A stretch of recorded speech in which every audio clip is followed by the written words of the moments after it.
Hello, everybody, and welcome to the Nocturnal Animals podcast. Before we get started, we have been getting more listeners lately, but we still don't have very many reviews at all. And Pappy here, he's not on the episode, but he is here in the pre-ep to explain how to leave a review.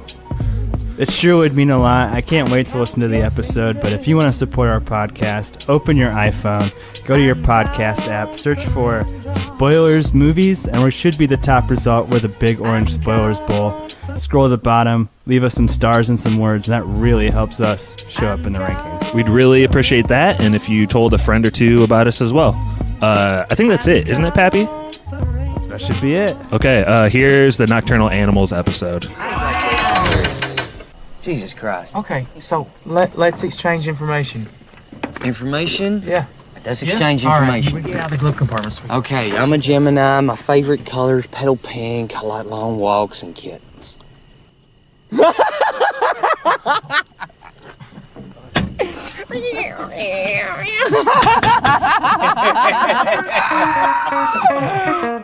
Jake Gyllenhaal stands up Amy Adams in the most elaborate scheme of all time.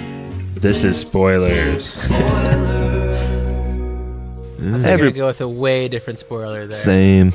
Yeah, I know you guys have kind of had one-track minds this week that we've been Thought you were preparing gonna for this say, pod. Come for the Jake, stay for the rape. Wow. Early in the That's pod. Stevie. You guys all here. Stevie, there. why don't you tell everyone where you're from? I am from Elkhart, Indiana. The city with a heart. And, yeah, what else do you want me to say? Nothing. Brother Jordan. Nothing. I love this movie, I'll say that. Where are Keep you going. where are you recording from tonight? Hey, man, this is Jordan, recording from Greensboro, North Carolina. Thanks, Jordan. And Brett, where are you chilling tonight? Well, I am from Elkhart, and I am chilling in Fort Wayne, Indiana. The 260! Yeah. And we are not lucky enough to have Pappy or Money Mike on tonight. Pappy had to see about a girl. He's got a catch today, man. Yeah, man. He pulled the opposite of this movie. He actually went to the date. That was spoilers. It's a story inside a story. And Mikey had to pull someone else's work shift, so unfortunate, but we will keep traversing the nocturnal waters here tonight, I think. The first thing I wanted to say was that this was a request I took for a movie. My best friend Drew actually told me, hey, if you did Nocturnal Animals, I would definitely listen to hear what you had to say about that movie. But apparently Brett spilled the beans and already told Drew that we were doing this, and Drew still said he wasn't going to listen. No, he didn't say that. I didn't tell him. There's no proof of that. What I meant was I won't tell him. You wouldn't? You wouldn't tell him? Oh, he's doing the Trump double There you go. negative. There He you told go, him. staunch. There we go. Jeez. Oh, this How pod isn't fitting. going to come out for like 3 weeks, so there's going to be like 3 new Trump things by if then. that. If it's out in 3 weeks. Can we predict what they'll be? No, let's move on. Fair enough. That sounds too like we'd staunch be- for this pod. Yeah, the waters would get too staunch instead of nocturnal, I think. We can dive into the movie instead of chatting and stuff. The movie starts off with, I think this scene is actually why Drew suggested I watch the movie, because he said it starts off with a shocker. And this was not what I was expecting. Stevie, how much do you think they paid these extras, these nude jeez. extras at the beginning of the movie? Free lunch. Oh, That jeez. was probably about it. Wow. That's not like a thing. Nothing against their weight. It's just like extras don't get paid a lot. But yeah, this is a pretty shocking intro, you could say. What Jordan- do you think this art is saying? Jordan, describe what we're talking about in depth so anyone who hasn't watched the movie can kind of know what's going on here. The opening credits. Just tell them what's flopping about. The background. Let me tell it. God damn. There's bags. And those bags are attached to some rather overweight women. And they're dancing with like scarves and shit. and elderly too, and they're like fully nude Oh, yeah. and just out there. Yeah, it's full bags. They're not like shooting them at like flattering angles either. No, we got the 3Bs showing. Yeah, they're dancing and bouncing and all that stuff. And it lasts for a while In slow-mo. slow-mo. Yeah. Very explicit. I guess if they get you through this part of the movie, you're going to be around for the long haul. Basically, we find out that this is Amy Adams. Her character name is Susan. This is her job, I guess. She's like an art curator, museum curator or something. And on the surface, she has like a really cool job, a really cool house, a really handsome husband. Seems super pretentious. Yeah, but in this first act, we kind of learn everything about her. Like, she's depressed. She takes pills to sleep at night. Her husband is definitely cheating on her, and his business is failing, so they have like money problems. This all happens before we even see Jake Gyllenhaal, and you kind of realize that Amy Adams is like the main character of this movie, right? Yeah, she's the main subject of it for sure. Since she's a woman, you can't go ahead and just call her main character, or what? She's definitely the main character at that point. Sexist? I'm just saying, like, the subject matter of everything encompasses her. It's a big middle finger to her. She's the main character, but a lot of this movie is not, like, doesn't contain her in the frame. Exactly, as a saying subject, that's all. Man, really defensive, Stevie. Sorry. I know, I'm sorry. Just got a lot going on at work. Do you want to hear my daily struggles? I got a lot going on at work too. Let's just all talk about jobs. I feel like that's what this movie portrays, right? Like, people with nice-looking lives could have trouble, like Stevie's. Like, Stevie's, what kind of troubles you got, buddy? Oh man, I don't know. I've been trying to grow this beard. It's been staring at me funny. Like, I thought it would bring me like this if like people think of me as more of like an authority, but mostly it's just confused looks going like, when are you shaving that? That thing. So at the end of this act, though, kind of the whole impetus for the whole plot is Susan gets a book from Edward. And Edward is Jake Gyllenhaal, and that is her former husband and lover. And he sent her a book, and he dedicated it to her. So, like, the first page she opens, it's like, to Susan.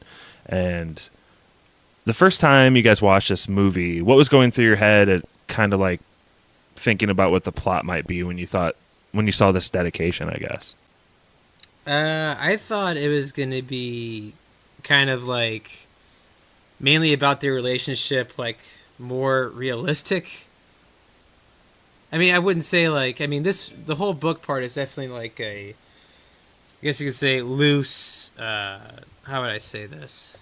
Loosely based on them. I thought it was be more directly just about their entire relationship and what they went through. More symbolic. Not so much like the side characters. Yeah, that's a just symbolic story.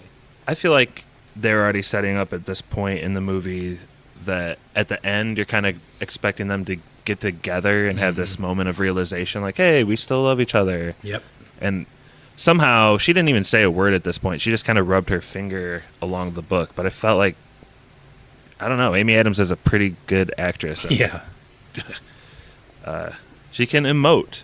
And as Pappy pointed out earlier to me today in a text thread, she can really take off her glasses well in amazement when she gets to a scary part of the book. I think she does that a lot in what's the alien movie from last year? Arrival. Stevie? An Arrival, yeah. It's like kind of the same sort of emoting, I guess. a lot of extreme sadness and like looks into the distance. Yeah. There's a little bit more that happens with Susan as far as like they have like a party at their house and she confides to a friend that like she's not very happy, blah blah blah. But I feel like the main thrilling part of this movie finally happens when she really starts reading the book, because we jump right into like a completely separate plot. And yeah, like Stevie said, it like symbolizes their relationship, but this whole plot could be like a No Country for Old Men sort of Definitely, it's a good call. crime drama movie on its own, don't you guys Yeah, think? that's a good call. Classic West Texas, where the cops don't give a damn and no one ever stops. Yeah. It's interesting that Josh chose another Western and blamed it on Drew Rockland. I hope we can mention Drew a ton throughout this pod. So as she starts reading it, the story picks up with, and this is a really weird part for me, but it's Jake Gyllenhaal as a character, and he's driving his wife and daughter in a car in West Texas, and it's super deserty, super desolate. They make a point of saying, "Oh, cell phone service is out." The thing that really tripped me out here is I didn't know till after the movie that it's actually Isla Fisher, not Amy Adams, that was his wife within that movie.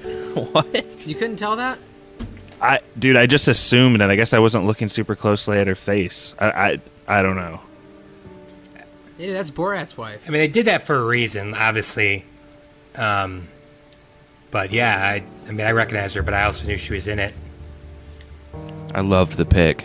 Great casting call. Because, I mean, from what I read and just in my general observation is they probably get mistaken for each other quite often. I mean, they don't look that much alike, but they're both in their 40s. They're both redheads. Both. But why would Jake banging. Gyllenhaal play himself, but Amy Adams not play herself? That's kind of what I don't get. It's someone to symbolize Susan. And so Susan realizes that he's talking about her. Yeah, he doesn't have to say Susan, but it's He like probably just Doesn't have to obviously say Susan, this is but she supposed to be realizes you. very early on it's her. He probably just described her in the book as redhead, fair-skinned, smoking hot, just stuff like that. Except instead of being Susan, her name is Boozin. No, sorry, it's Laura. Her name's Laura. So it would have been slanderous maybe to just call out his former wife, but he could play himself. I guess I see that. I feel like also maybe they just wanted another star for the cast, which is fine. I think it's a great Also, he pick. says in the movie, like, people only write about themselves. Yeah. Good call. Yeah. Yeah. Even though the actual events never happened. So he's playing a fictional self, and my argument is that his Susan could have played her fictional self too. No, I'm it would with have been ya. a cheaper way to make the I'm movie, with you. is all I'm saying. I kept thinking the whole time, I'm like, trying to wait to see if this actually happened to Andrew in his life, like if the timing matched up. But obviously it didn't, but I also don't think Laura was Susan. If you look at it deeply, Susan was Ray. What? Yeah. Red. I think we got to build to that, Stevie. Let's build to that. That's just my thoughts on it. So they're driving in this car, and this team of 3 West Texas Hilljacks just starts kind of like going nuts on them on the road, and eventually kind of knocks them over, and Jake Gyllenhaal's tire goes flat. oh man, that's The next part is probably the most tense part of the movie. That's, oof. Brett, describe what happens once they get pulled over by this group. I mean, Aaron Taylor Johnson, who's the main guy, what is he, Ray? He just kind of goes back and forth from being like nice to unhinged, back and forth. I thought he was like super awesome, and as I described to some people, So he made my good. skin crawl like so bad. I thought he was. I read really that good. he drank and smoked a ton during the filming of this as sort of like his method acting because he wanted to be toxic from the inside out. I fucking hate method acting so much. He was good. But Just leave it at that's so that. cool. Well, he didn't. But it's so cool. I read that he didn't think he was right for the role, and like they had to convince him that he was. He's like your guys' age. It's so crazy to me. Your guys, the young guys. Yeah, he's a really good Yeah, I like him a lot. He's really good in it. He's creepy, and then there's the dude. There's one dude that like barely talks, and he kind of gets killed early in the movie. But then there's a second dude, and he's the one that after. Well, Jordan, how do they actually get Yeah, away? my bad. I kind of like didn't answer your original question, but go ahead, Jordan. I mean, there's a whole like hubbub about who's gonna change the tire and like opening the trunk, and eventually like everyone gets out of the car, which is a very silly move, I think. But eventually the girl and the mom get back into the car and like try to tell Tony, like Jake Gyllenhaal's character, like come back and let's fucking get out of here. And the other guys jump in the car and drive away, leaving one crazy guy with Jake Gyllenhaal in a car. Yeah, this movie did not go the way. I don't want to jump ahead, so I'll wait. But it's not what That's fine, Brett. I expected this to be. They're kidnapped. He hooks up with Michael Shannon, and they hunt these people down and save their family. So I was like pretty shocked. Oh Christ! When I saw that, how quickly your when I saw hopes that were red dashed. couch out there, yeah. Yeah, so one of the guys takes Jake Gyllenhaal by himself and drives him like way out. And basically just leaves him there kind of stupidly because I think they're probably all like messed up on stuff. And then the other guy brings him back because he's like, hey, we got to go finish that guy off, presumably. And he hides and they don't get to him. But in the meantime, they have killed Isla Fisher and their daughter India, who's played by Ellie Bamber. And they're like it's not very realistic that there's like a nice couch out in the open in West Texas, but it was cinematic and kind of shocking to see his wife and kid dead, and it's a pretty emotional part to the movie, even though it's like a book within the movie. It's super fucked up. Yeah, that was messed up. Is this what you had bad dreams about, Jordan? I mean, it was all this. The part where they're like fucking with them when they're in the car and like have a flat tire is absolutely terrifying. Yeah, that was bad. That like shook me to the bone. I'm not really sure why. Pretty realistic, honestly.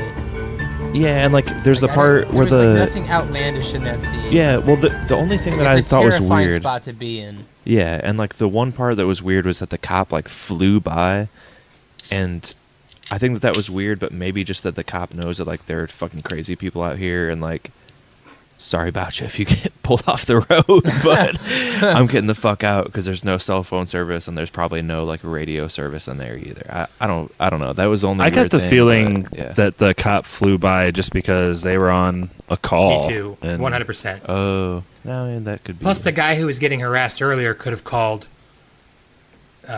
once he got into better cell service. So, I mean, maybe they had heard about those guys. Fair enough. So I watched this movie, the first half, much like Jordan did, and then had nightmares. But the next day, You think they had to do with the actual story and wasn't just a hint at their actual relationship in real life? What? What? Like, because this movie's very symbolic of their actual relationship. Do you think that car, like that cop car flying by, had more to do with their relationship in real life than it did in the book? Probably. No I think way. a lot of that stuff was like. Just that little stuff, especially with that red couch too. Like that probably had something to do with their life. It did. That's like we're talking about it. We're jumping ahead, so I could stop. That's actually a really good point, Stevie. I think, now that I think about it, that couch, was that maybe the couch that they were sitting on when they had that whole discussion about... Yes. Is it? Yeah, that's one of the, from what I read, one of the two big symbolic parts of the movies. Like when, it's kind of like the beginning of the end of their marriage, when he writes to her and she just keeps she kind of like finally broke his spirit with that story, and that's when Stevie brought up, I was right about myself, and Yeah. it's definitely symbolic to that part, like definitely. The quote from that scene that really sticks out to me is when she says, like, is this it? And she kind of puts her hands out and, like, she's not happy with their small apartment or something. Yeah, that was dirty, man. Yeah, okay. So, thank you for bringing that up, Stevie. And what I was saying a minute ago was that my family, right after I saw this movie, the very next day, our transmission went out, and in the middle of nowhere, we had to, wait. Oh, no. That's we had to wait, brutal, 30 minutes, just, out by ourselves. And at one point, a trucker came up and offered to help, and he was actually no. super nice. But at least it was daytime, and, I don't know, having seen that movie and then that situation happening was crazy. But I said that to you guys on the thread, and not a single person responded. I think I you hadn't guys seen I it didn't yet. know you'd seen the movie I hadn't yet. seen it yet. I didn't see that in the thread. Someone else was like, "Oh, Alex Jones, blah blah blah." And Alex Cooper? Yeah, probably Alex Cooper. Yeah, that's a little more. It makes a little more sense. Dude, when we get all the transcripts for our spoilers episodes and put them online, he's going to come up in so many Google searches for us. It's going to be half of the results. Sandow, the Magnificent.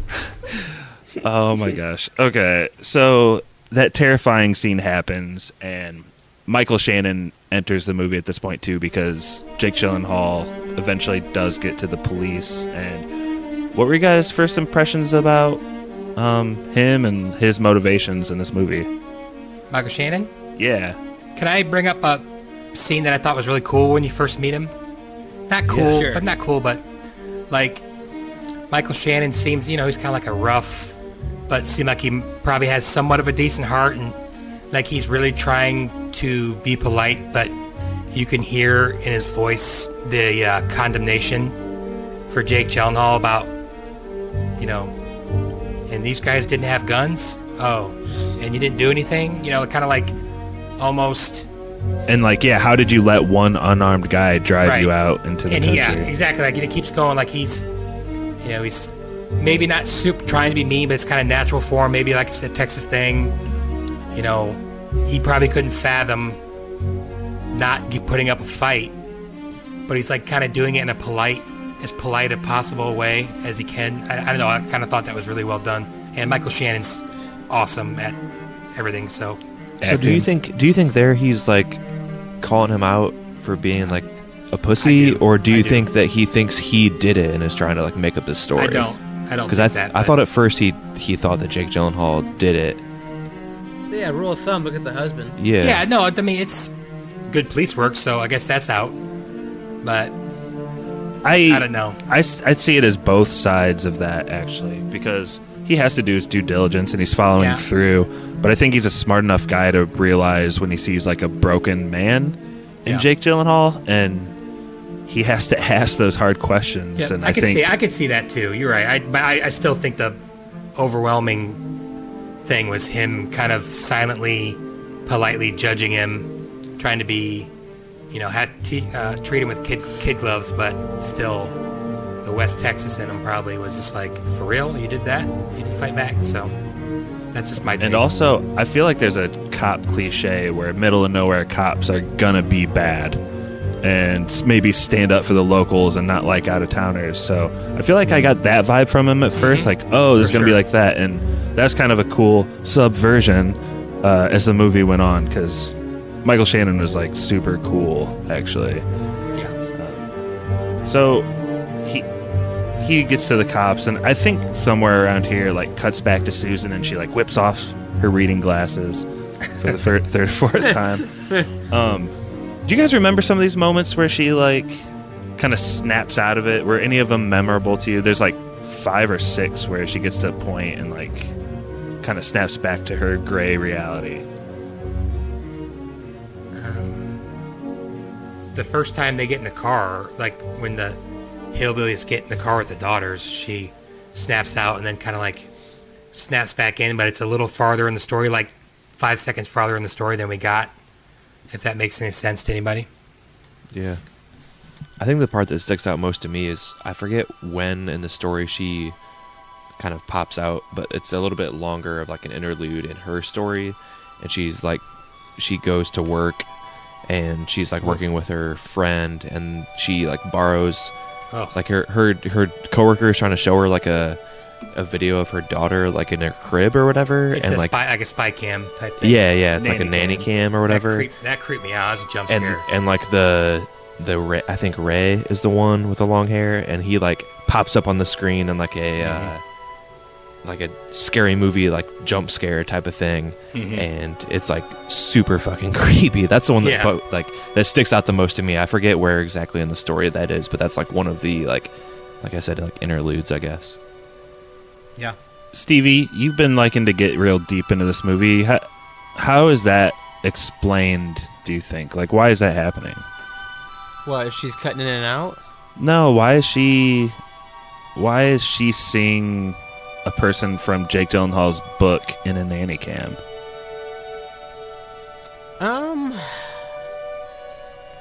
What's his symbology?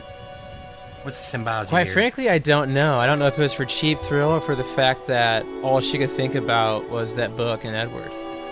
I think I've been thinking about this question a lot because I thought it was a weaker part of the movie, just maybe done for a cheap thrill, like you're saying. But maybe it's kind of like this is part of Jake Gyllenhaal's revenge, and like he's kind of putting these demons in her life. Mm-hmm.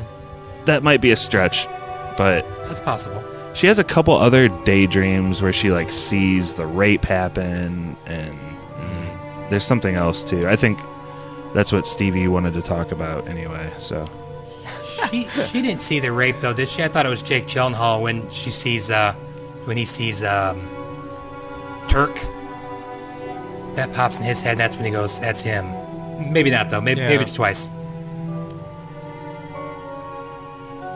maybe. Rape. I think it's bothering her too that slowly but surely she's realizing that like He's talented. this story was mirroring her previous life, and it's starting to freak her out. And it's all she can think about. She's a very self-absorbed human being. She is, and it's probably more violent and just crazy than she would have ever thought it could be. Yeah.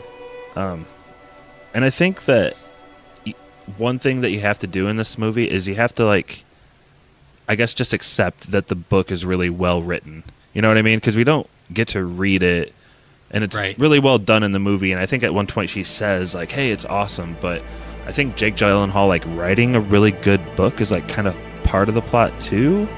Yeah, I agree. That sounds good.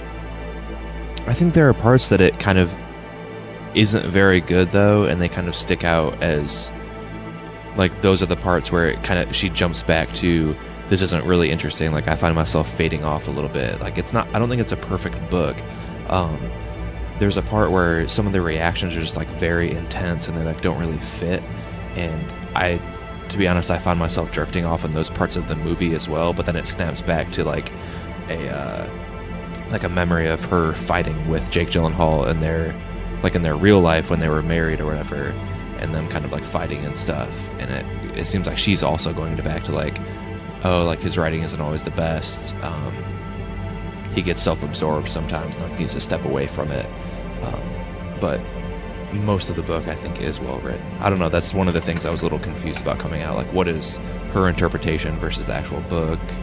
That sort of thing. Well, I think for his perfect revenge to be complete, he has to write a book that really impresses her. So I think if she's dozing off during the plot, which I didn't catch that, but if she's doing that, then I don't think he's succeeded completely. And maybe he doesn't need to complete his task in every single way. But the next part of the movie is with Jake Gyllenhaal, and this is kind of that revenge arc that I think, Brett, you were talking about, you thought this movie was going to be. So just kind of like after the fact. For sure. Are you asking me a question? No, but I feel like we can just talk. Oh, yeah.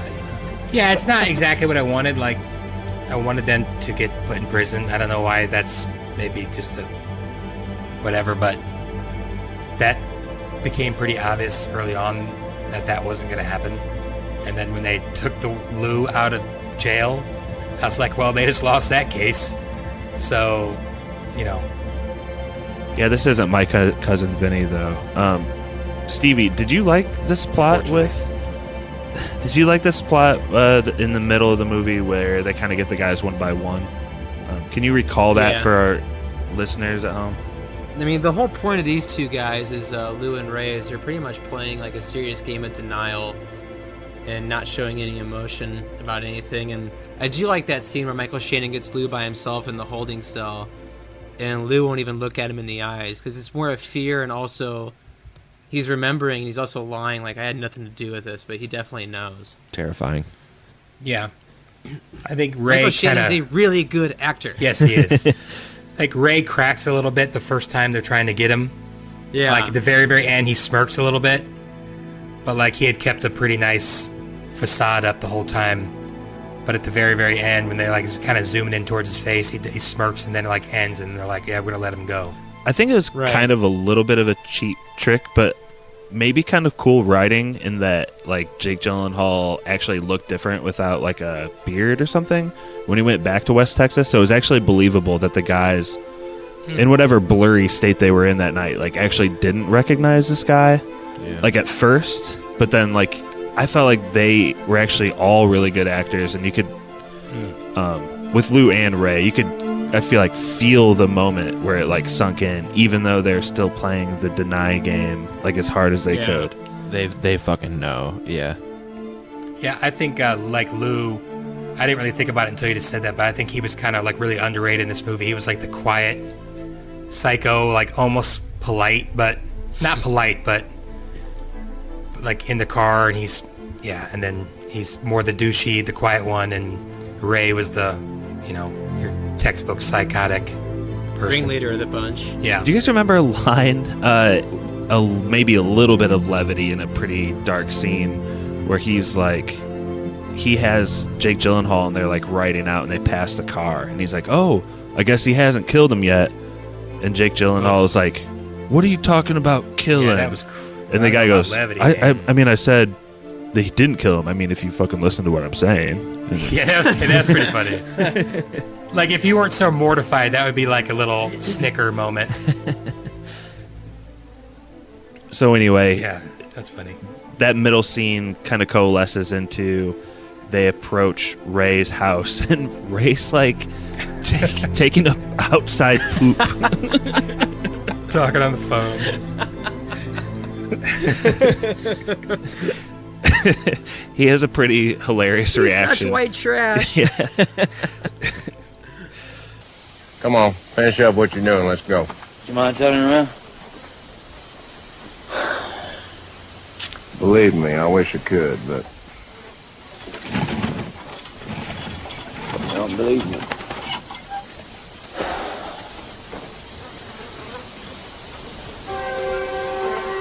all right, that's enough. Come on.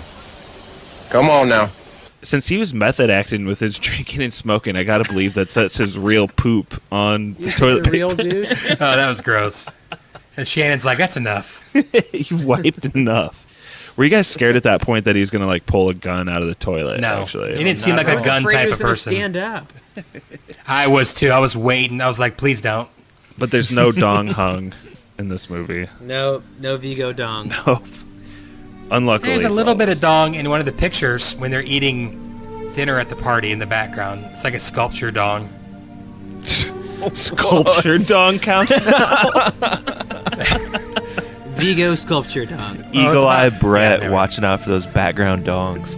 No, it was really obvious. It was a dark backdrop and this big like silver. It's probably just nuts though, so never mind. Anyway, sorry. At one point, Susan wakes up from all this and she calls her real life daughter. And this scene kind of like her daughter is naked and seen from behind. So this is Stevie, maybe symbolically the daughter that Jake Gyllenhaal never got to have, right? That's pretty clear. Yeah. She's in the exact same pose as the daughter on the couch, too. Yep. Yeah. She's also way too old for Army Hammer to have. Yeah, what the fuck is that? That was a really confusing moment for me at the end when like the abortion thing came clear. Well, like Brittany had me kind of Had they not convinced said in the that beginning- that it was like an accidental, like the abortion, like didn't work. Like she didn't say that, but I was like, oh, maybe that's Andrew's and Susan's kid, and that's why he's so mad at her because he found out that. Thank you. What, Thanks, Andrew? thanks, Brittany. It's Edward. Edward. You heard her? Yeah. Oh yeah. They said thank you. Edward. Andrew. Edward? Yeah. Had Sorry. they not said in the beginning though that it had been like a 20-year gap since she's seen Edward? 19 years, she said, since she talked to him. Yeah, I'd be like, oh, this happened like last year. Oh yeah. Like there wasn't that huge like a drop off or anything that would tell me that they hadn't seen each other in forever. And there's not much there between Army Hammer and Amy Adams that makes you think like, oh, they've been together a long time either. Like it could have been, like you said, like it could have been yesterday. They could have been brother and sister for all we knew if they wouldn't have said they were lovers, honestly. True. Yeah, but obviously they've been together for that long because she said, you remember him. because Yeah. they cheated on each other. Yeah. Yeah, he was a douche in that movie. Yeah, he's kind of the one that broke them up. I mean, if you're going to blame anyone besides Susan, which is completely Susan's fault, but... Yeah, for sure. So at that point in the movie, she sends an email to Edward, to Jake Gyllenhaal, saying like, "Oh, your book is awesome so far, and we should meet sometime." And he just sends back a message pretty quick that's like, "Name the time and the place." And you're again thinking like, "Oh, it'll be rekindled and it'll be warm and huggy." Yeah. But it wasn't. It ain't. Nah. So back to like the main story, I guess. Tony gets called into the jailhouse, and this is where Michael Shannon like tells him in detail like exactly everything that happened to his wife and daughter. Another brilliant Michael Shannon scene as he delivers it, like I think like Brett covered pretty well earlier, just like in a stern way, but trying to be a nice guy as much as possible. Yeah, as much as he's capable of at that time or in that job. We just jumped back though, didn't we? Big time? No. I mean, this movie does a lot of jumping around, but yeah, I think we're actually doing pretty well here, Brett. I disagree, but that's right. We went to meeting Ray, him taking a dump, to you going back to when he met Michael Shannon for the first time. Don't tear down the house of cards around us, Brett. Spacey did. It's a fragile house, but a house nonetheless. Sorry, Josh, go ahead. You want to talk about the beginning of the movie again? No, I think maybe you should take the rest of the pod over, Brett. You're doing such a good job. I don't like hosting, remember? Yeah, because you suck at it. Anyway, Ooh, Tony. Ouch. Wow, thanks a lot, Brett. Really derailed me. Yeah, you're welcome. We're for that talking about the awesome- crap part because like we're finishing a segment, but it doesn't mean like we have to jump from there in the movie. Other stuff happens that we're rewinding to, just for everyone's clarification, including Brett. There's like some more stuff that happens in Susan's real life that I don't really think we'd like need to get into too much, but it's more of those like flashbacks of her talking to her, like meeting Jake Gyllenhaal for the first time. We never talked about that one specifically. They talk about how Susan has a gay brother who is also in love with Jake Gyllenhaal. I totally forgot about it until you mentioned it just now.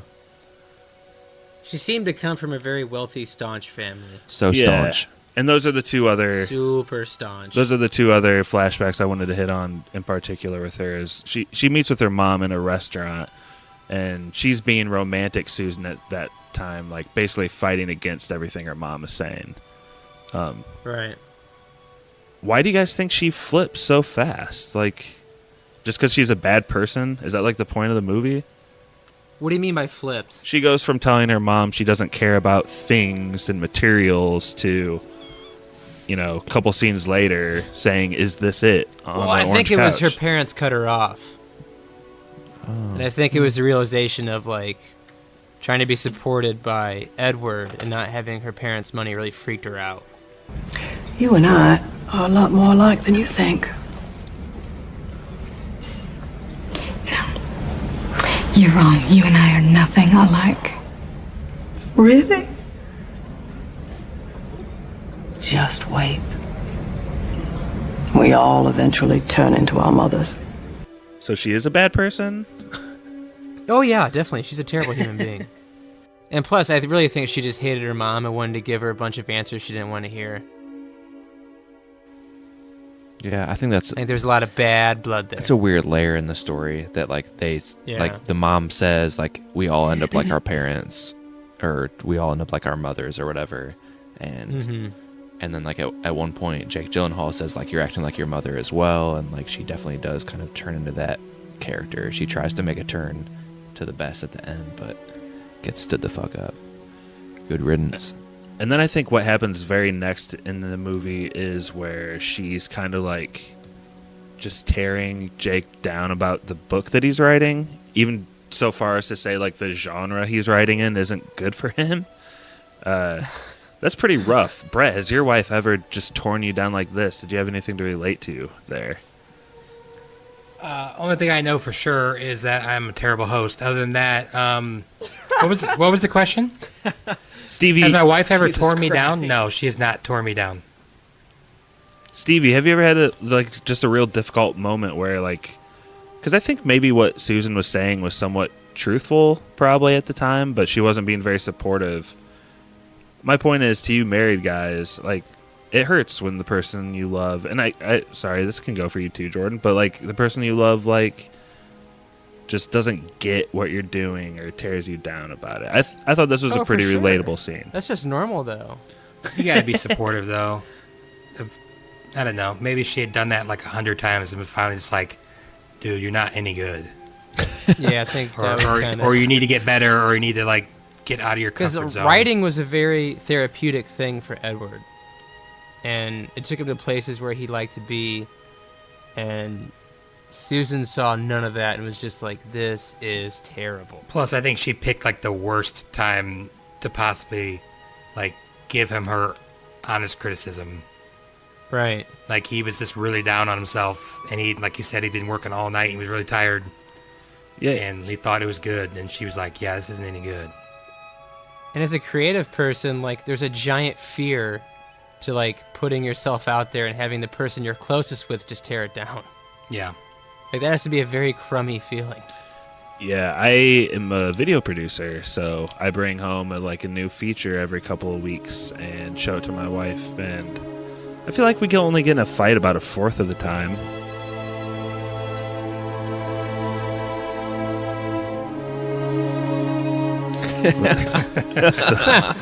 But we're still together. We made it past grad school, so that's good.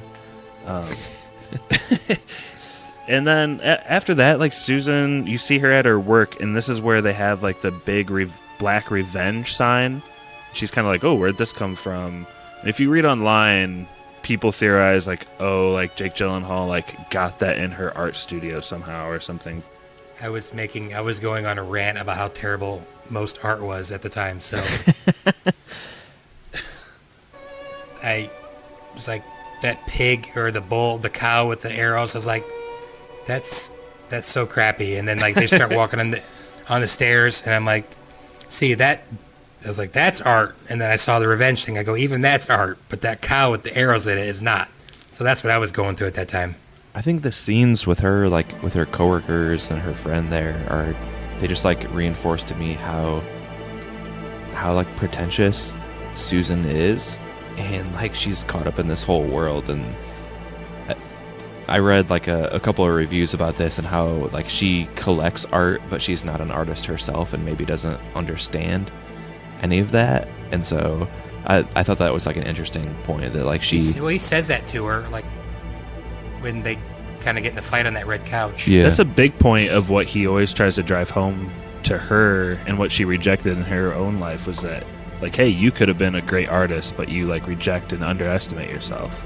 Yeah, you don't try to be creative and stuff. And so I think these scenes, these flashbacks or interludes from the story, are very much oh, she's kind of a pretentious jackass a little bit. But wouldn't you say she was less pretentious than all of her other people in that room?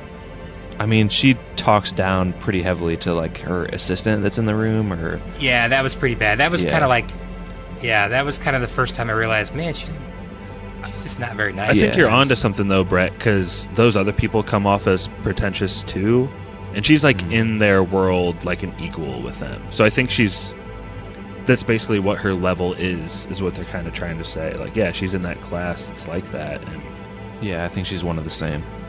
Yeah. I think it's pretty much after that we see the breakup scene. Someone mentioned it in the rain, and he says you don't give up something. Was that you, Brett, that said that? You don't give up on something when someone loves you. And no. Yes, I love you. But when you love someone, you work it out. You don't just throw it away. You have to be careful with it. You might never get it again. I can't do this with you anymore, Edward. I just can't keep doing this.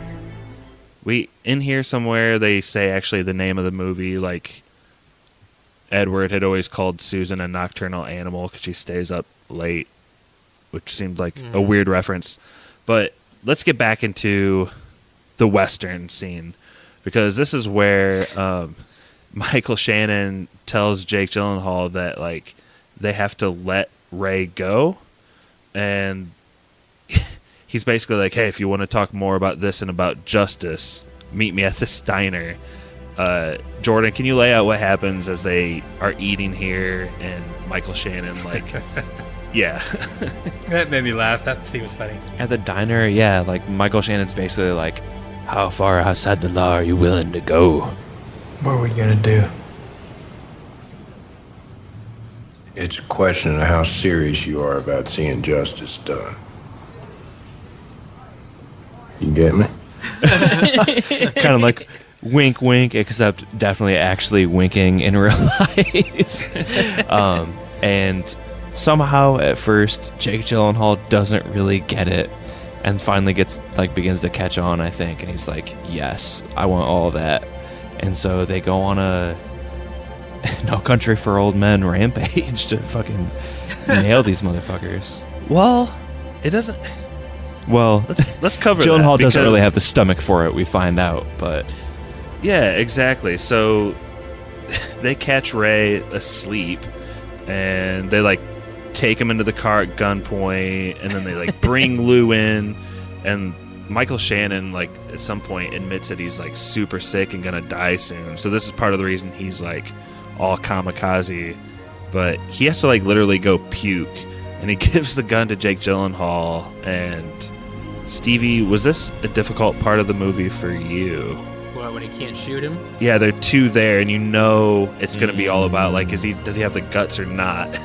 It's the worst. Especially when Ray is just like, nah, he's not gonna do it. He just looks at him, he's like, nope, not this guy. Yeah, it was weird. Yeah, like this is not many people would get a chance to be pointing a gun at their wife and daughter's killers in like a house in the middle of West Texas. And like he's basically, If you want to call it a house. he's really given license by Michael Shannon here to just blow them both away. I mean, can we all agree to that? Yeah. yeah, he can do whatever he wants at this point. And I think this is a big part of the movie and possibly the book, because it's not all about just like Susan's awful. I think it's also about like, I am a weak man. Honestly, like over and over again, he's weak. Like the whole carjacking situation, and then, kind of just sitting in the hotel room and crying, and then being put in his place by Michael Shannon, and then letting these guys like escape out of this room again after all of that is like, he really just can't pull the trigger, literally. So Lou and Ray literally just kind of duck and trot out of the room. And Jordan, does this kind of remind you of Fortnite when like you haven't picked up a weapon yet? And Well, no one has pickaxes in this situation, so no. Fair enough. Okay, so the movie cuts back to that point at another cutscene, and we're almost done with cutscenes because this is like kind of the cherry on top. But it shows Susan with her handsome new husband, like in the parking lot of an abortion clinic, and Not husband yet. And who shows up, Brett? And Edward, dang. Edward. Was that weird to you guys? Like, it's tragic that they'd be in an abortion clinic, but plus the Jake Gyllenhaal like usually takes his walk home past the abortion clinic or something. Like, he had to get a serious flu from that. He was just standing out in the rain. No umbrella, nothing. What was he doing out there? I think he definitely tracked Susan down, or at least watching her. Yeah. Yeah, that's my guess. So this scene comes mercifully to an end, and we go back and Christ. Jake Gyllenhaal chases him out, and he doesn't shoot, but Michael Shannon shoots Lou like in the ribs. Does. Yeah, right away. And then Lou begs for his life for about 6 seconds before Michael Shannon finishes him off close range. At this point, Michael Shannon pulls probably a huge blunder. He gives Jake Gyllenhaal a gun again and splits up with him again. Yeah, I hated that. And I mean, it had to happen for the book, obviously, but where does he go from there, Jordan, after they split up? This is a pretty important scene. We should play this out. Wait, like we're going to play video or audio of it, or you want me to explain it? Yeah, explain it, please. So he drives and they split up and kind of coordinate where they're both going to go. He drives to the rape factory. Yikes!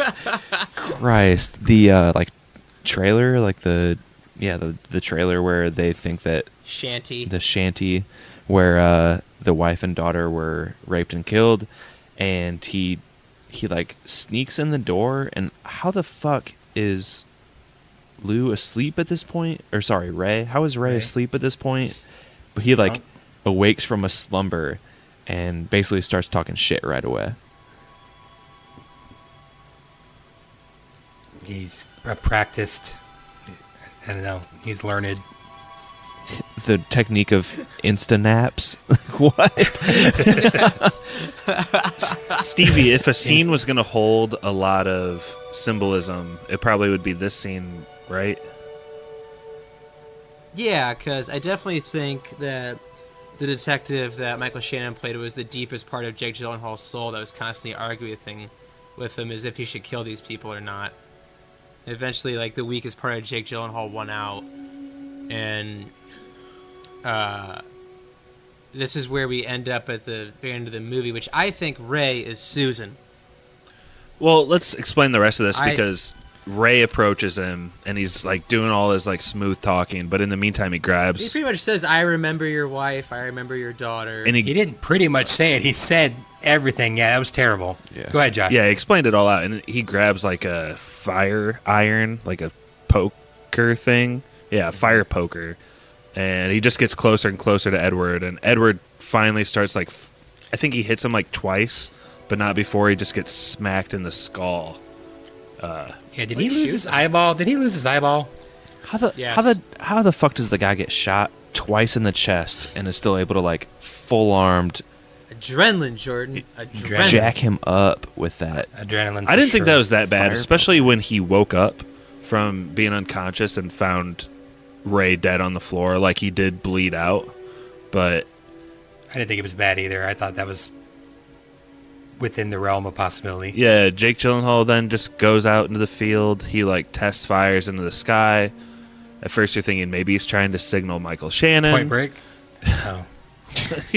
Point Break. No, but he's just like testing around, and then he like lays down on the ground and Sudokus himself, or whatever that word is. Shoots himself in the stomach, and he dies. Are you saying in that's the field? Purposeful? Oh, is it purposeful? I didn't know he shot himself. I must have missed that. I thought he Stevie? just fell on the gun and he kind of like shoots himself almost on accident because he's blind and tripping over shit. Does he shoot himself on purpose? I didn't think it was on purpose. No? Okay. I didn't think he shot himself on purpose. I could be wrong, though. No way. He lost everything he loved, and now he's like beaten to a bloody pulp in the middle of West Texas. His revenge arc is done. Wait, so you think fellas. he fell and shot himself in the stomach on purpose? The He was stomach? exhausted, fell down to the ground, and just shot himself in the midsection, dog. In the belly. That's not how you go, man. He's already like half dead. I don't even think he could see when he was outside. He was blind. He wasn't dead. That's very different. He had a car. He could have... Well, he was blind. He couldn't drive. I don't know. So the script says there's a loud gunshot. He has shot himself in the stomach. Succumbing to his brain hemorrhage and dies after falling on his gun, shooting himself in the abdomen in the process. Succumbing to his brain hemorrhage. I don't know. I thought he killed himself on purpose. This sounds like the work of accident, Josh. Agreed. This sounds like a NASCAR weekend accident. Susan killed him. Well, we'll get back to this in a second. So it does cut back to Susan, and she's pretty emotional about the end of this movie, and like their breathing matches each other, and that's maybe part of where Stevie gets that like who's who in this book in real life is maybe not what you think. But she sends an email to Jake and it's like, hey, let's meet up at this place, and he's like, You up? Cool. You up? Sup, girl? She's like, parents not home. So they go, or she goes to the restaurant, and in movie time, kind of an absurdly long amount of time, waits for him there, and he doesn't show up, and the whole movie kind of ends with kind of like a knowing but sad look on Amy Adams' face, and that is Nocturnal Animals. Stevie, let's get it. Let's get it all out there now.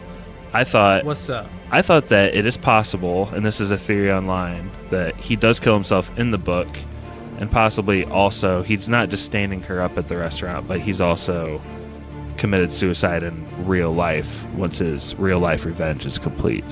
Oh, Jesus. Oh, shoot. I didn't even think about that. I just thought it was a giant middle finger.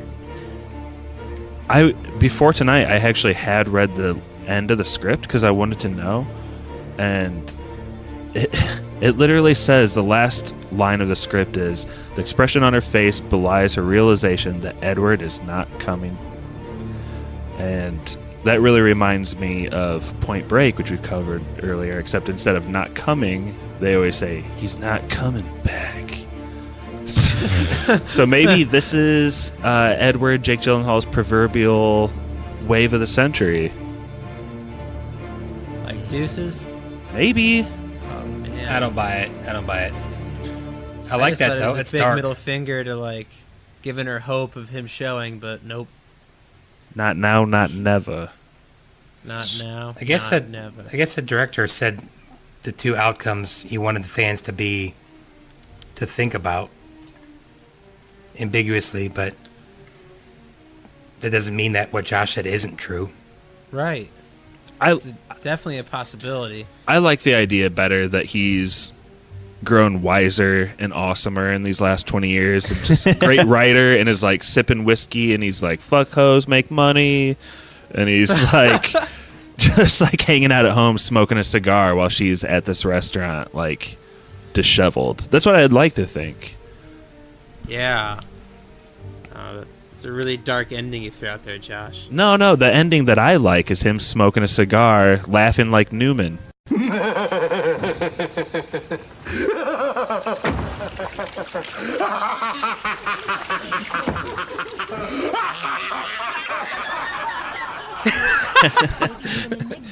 Because his whole situation and plot is seriously like a Scott Tenorman or like George Costanza plot to get revenge on her. Like, he writes an amazing book. Costanza! He writes an amazing book as revenge, dedicates it to her as revenge, and then when she reaches out, says it was a good work, he blows her off. And whether Go that's fuck by yourself. That kind of goes with the last line of trivia, but I mean, it's not like backed up by anything, but on IMDb, it says supposedly Edward wrote his masterpiece in an attempt to make Susan love him again and then leave her just as she did 20 years ago. Ooh. See, I like that. He nailed it. And luckily for him, he caught her at like a real shit point of her life. Like, Yeah. Oh, yeah. her daughter was, Which I think he saw coming. yeah. Yeah, she seemed to get pretty wise to that pretty early on, that she wasn't waiting long before her face kind of started being like, oh, this sucks. Yeah, it was pretty early on that you noticed, like when she was flashing back to memories with Jake, that she was like, oh, those were like better times or something. This is a jump back here, but I love the part in the movie where she's pretty obvious to Armie Hammer is cheating on her. And, like, he was like, what floor, sir? And he's like, 31. It's like, that's not your floor. And he's like, well, you know, he kind of stutters through that. And then when he was like, your floor, madam, she was just like, what was his name again? Scott? Hutton or something. Doucher. Yeah, it's douche her name. Army Hammer, whatever. She's like, yeah, doucher. And he just goes, yeah, I gotta go, bye. Yeah, his name is What a way to Hutton. dodge that. Yeah, I gotta go. She is a smart woman. She knew what was going on. Like, Yeah, definitely not the first time.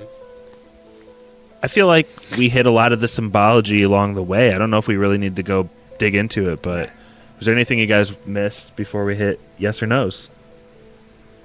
I don't remember exactly where it was, but when I mentioned like two big forms of symbolism that I read about, one was the red couch and one was the green car.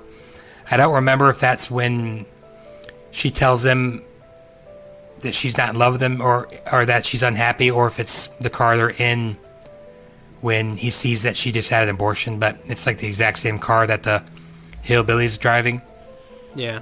The green, like it's like a green muscle car. Mm-hmm. Speaking of that whole like thread line, this movie kind of has a pretty pro-life message to it.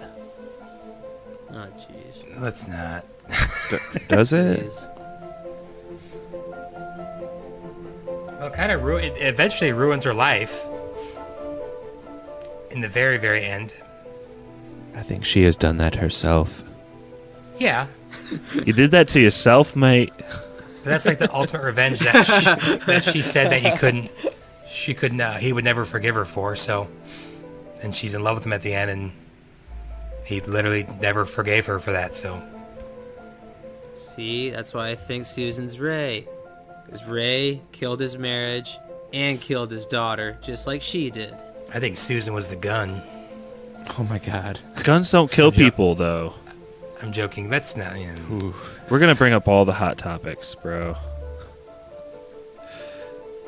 Speaking of brother Jordan, give us your yes or no. Oh shit, me first. This is gonna be a very, very flaccid no for me. Oh man. I think we kind of have walked around a lot of the symbolism and bullshit in this movie, and I just don't really think it goes anywhere. There's the first kind of quarter to maybe third of this movie is very good and very like tense, and I think it kind of goes downhill from there. It's just hard for me to kind of grasp like why a lot of the characters do what they do in this, and like I think that the concept is good with It's her called subtlety, Jordan. Yeah, well, me, the master of subtlety. The concept is good. The master of no's. Yeah. Yeah, it's no my boss, baby. explanation. With her like reading the book and going back and forth to real life and the book and all that, but for me it kind of falls down towards the end, and yeah, wasn't a huge fan by the end of the movie. Interesting. Brett, go ahead. I'll give this a solid yes. It was Amy Adams' second best movie of 2016, which is a good thing because she had a pretty big year. So I wasn't wild about the ending. I actually thought it was dumb, but talking to you guys makes me talking to you guys and reading some stuff on it makes me appreciate it a little more. I'm still not a big fan of it, but I liked it. I thought it was a good movie. I thought it was great acting, and as I said, it was super creepy and made my skin crawl, especially the first half. So, solid yes for me. I thought this movie was honestly hard to watch at times, and that said, I've rarely been more emotionally gripped and tuned into a movie. Like this is, I honestly think this is one of the best movies I've ever seen. This is a huge rock hard sculpture. Viggo Mortensen, yes. A background boner, yes. Yeah, no, this is forefront. I think this is honestly a classic. We've gone over I just love the symbolism. I thought Amy Adams was awesome, and she was even outdone by Jake Gyllenhaal, who's maybe even outdone by Michael Shannon. And even Brett said like Lou was I thought he's spot on in this. The performances are awesome. And Tom Ford as a director, I think he only has like 2 movies. So really, like, I think he's... They're both very, very good. Yeah, he's more like a fashion guy than like a director or something, but... Yeah, he was a former fashion guy. I think this is a modern-day masterpiece, and a lot of it with the Amy Adams side of the story is like really highfalutin and like out there. But I think that crust of society exists, and if anyone would know about it, it'd be like Tom Ford to kind of show the dark side of it. So I gave this 5 stars on Letterboxd. Pappy actually did too. Yep. I know Mikey's seen this, and he said he was basically traumatized by it, but didn't give it a rating. Stevie... He gave it 4. He gave it 4? Yep. Stevie, I definitely did not forget about you. Finish this out here, yes or no's? Thought you did there for a second. I was like, oh, shit. This is a like rock hard yes for me. I love this movie. This was in, I think, my top 5 or at least top 3 movies of 2016. I love Jake Gyllenhaal. I love Amy Adams. Michael Shannon is my favorite working actor at the moment right now. And it just, as Josh said, like, the movie shakes you. It keeps you on edge. It's a fun tale to go through, like, especially in the realms of the book and out of reality. And just, it almost leaves you tired at the end in a very good way. So this movie's definitely a rock hard yes for me. For a movie that stuck with Jordan and even gave him nightmares, like, for a movie to affect you that much emotionally and then to give it a no, I feel like it's just you being a little bit of kind of scared dude. You're just kind of scared. No, I think there are scary parts, and I think that some of it is very gripping, but I don't really think the story, like the overall story of the movie, doesn't really pay off for me, and it seems a little pretentious, kind of like Susan herself. Oh, but like for that George Costanza stand up at the end to pay off so perfectly. The ultimate revenge. Costanza! He will become a famous writer and write his masterpiece and then kill himself to stand up his ex-wife. Is that the Costanza? I think that is the new Costanza. And since we've mentioned Seinfeld twice, I think it's time that we get into trivia, if you guys are ready. So this game is going to be 3 strikes and you're out. But this game is called Nocturnal Animals. And you have to name a nocturnal animal and not repeat when it comes to you. First to miss 3 times loses. Oh, God. Hands off the keyboards, hands off your Googlers. Jordan, name your first nocturnal animal. Owl. Owl is correct. Stevie, you're up. Raccoon. Raccoon is most definitely a nocturnal animal. Brett. Possum. Nice. Possum. Nocturnal. Jordan.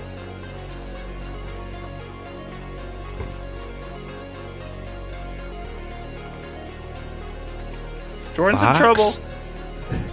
Fox. Fox is your first strike. Really? Fuck. Stevie. Coyote. Damn it. Coyote is a nocturnal animal. Brett.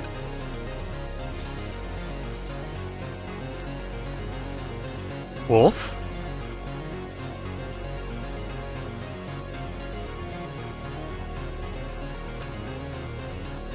Wolves are not nocturnal animals. And as we go back to Jordan, I have to admit you get that strike back because a red-tailed fox is a nocturnal animal. And I gotta give you that one.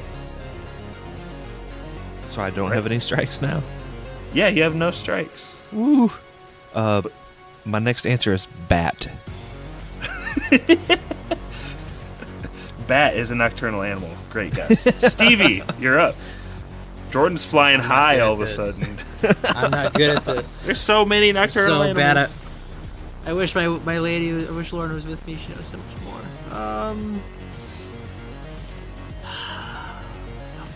Dingo. Dingo, Nocturnal. Wow. Are you kidding me? Brett, you're up. Holy shit. The dingo ate that baby, bitch.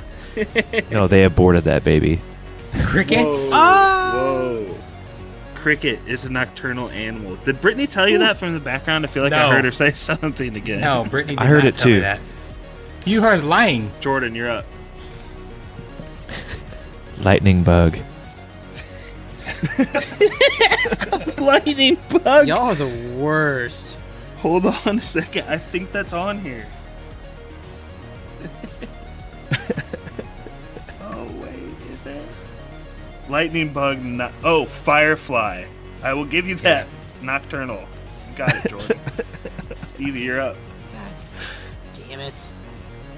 Oh, I'm so bad at this. Let's see here. Panther. Nice. Panther is not nocturnal. What? So stupid. Brett. Crocodile? He's really putting himself out there. No crocodile. Strike 2 for Brett. Yee. Jordan.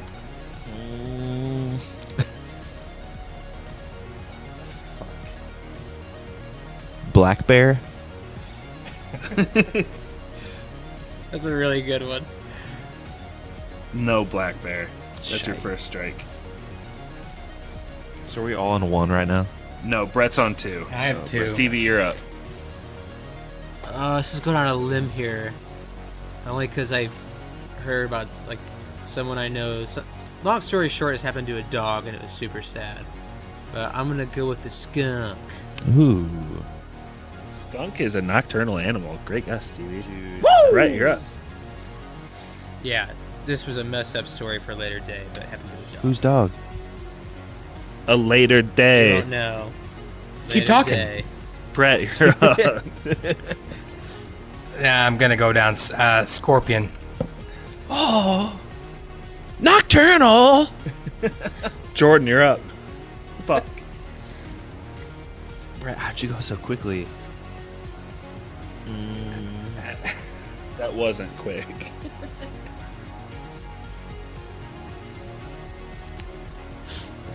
This is great podcast. We do have Great audio. editors, luckily. I can't even think of one. You're gonna just take a strike. I'm gonna reserve my guess for next round. Yes. That doesn't make sense at all. Stevie, That you're doesn't up. make sense, but Let's go with the strongest animal pound for pound. Let's go with the leopard. Fuck you, Stevie. The leopard is a nocturnal animal. Woo! Stevie, He loves the big cats. You have but one strike. Dude, I gotta name him. I gotta name him. Damn it. Brett, you're up. spiders. It's a pretty generalizing sweep. Yeah, I don't think you can just say spiders. There's 933 different types of owls, but I can't say spiders. And all of those Spiders owls is are fucking incorrect. Spiders, no go. Jordan, it's your last chance. You're swinging for the fences. Otherwise, it's Stevie's ball game. What? tiger. Damn it! Tiger is so nocturnal, Jordan. Oh, Stevie, you're up. No! How many strikes do I have? 1. Fuck! Shit. Jordan, you messed up my game. You messed up my cat game. Fuck your big cats. Love my big I cats. saw your game Big there. cat, get mine. What? I can't just say snakes, can I? Most spiders are nocturnal? You can Oh. you can say snakes. Well, it's too generalizing, though, isn't it? Or are they? Or is it like a sweep? I don't know. Just for sakes of not being stupid, let's go with anaconda. Brittany said spiders are nocturnal, but, whatever. Yeah, she's probably better than Wikipedia and Google. Anaconda is incorrect. No! Brett, spiders is not on the list. Firefly is on the list. Crickets are on the list. I think they'd put spiders on the list, man. They're not going to forget about them. It's a huge list.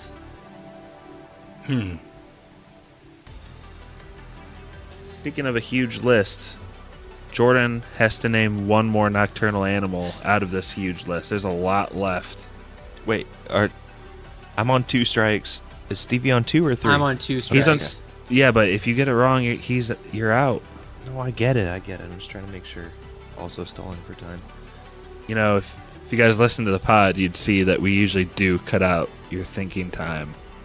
So you can think for a little longer. It just makes more work for us.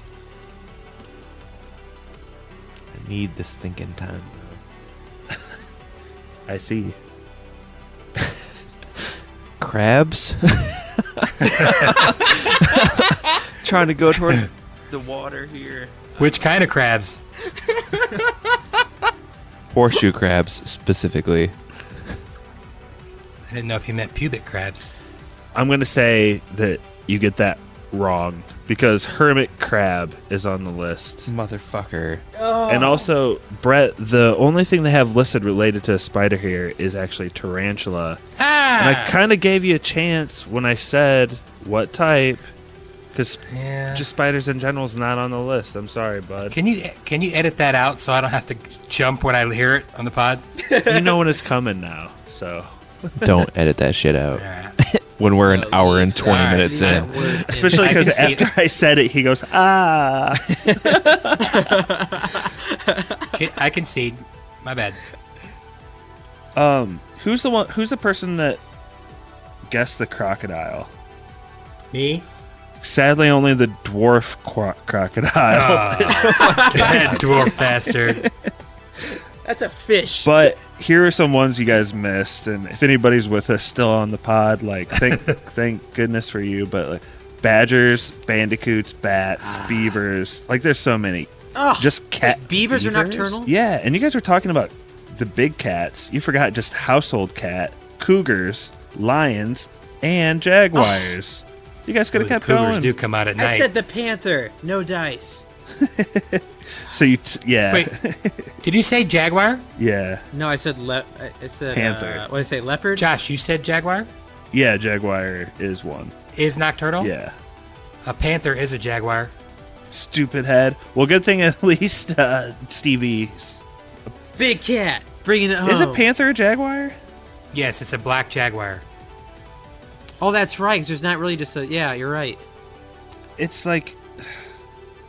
it's under the subfamily Pantherina. He won anyway, so yeah, it doesn't matter. I feel like is a pretty big solid. cat. Everyone got a pretty fair shake there. Porcupine.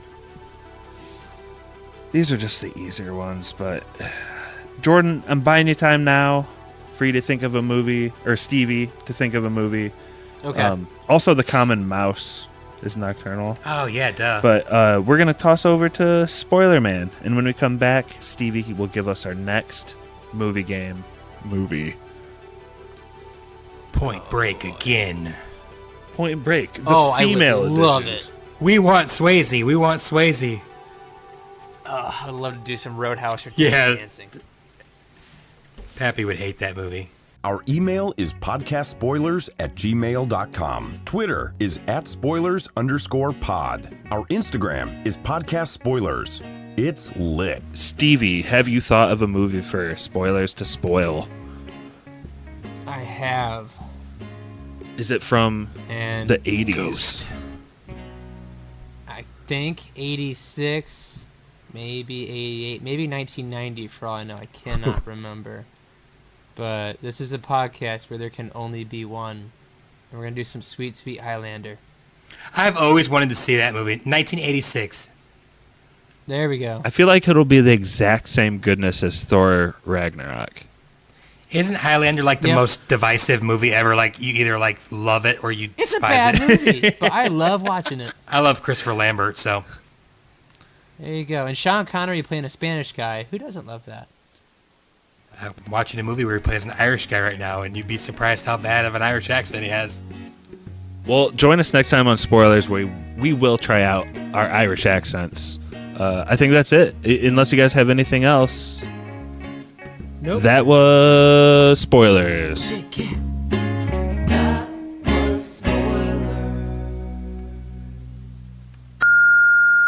Hey, this is your pappy calling and leaving a message about the Nocturnal Admirals podcast that I couldn't be on.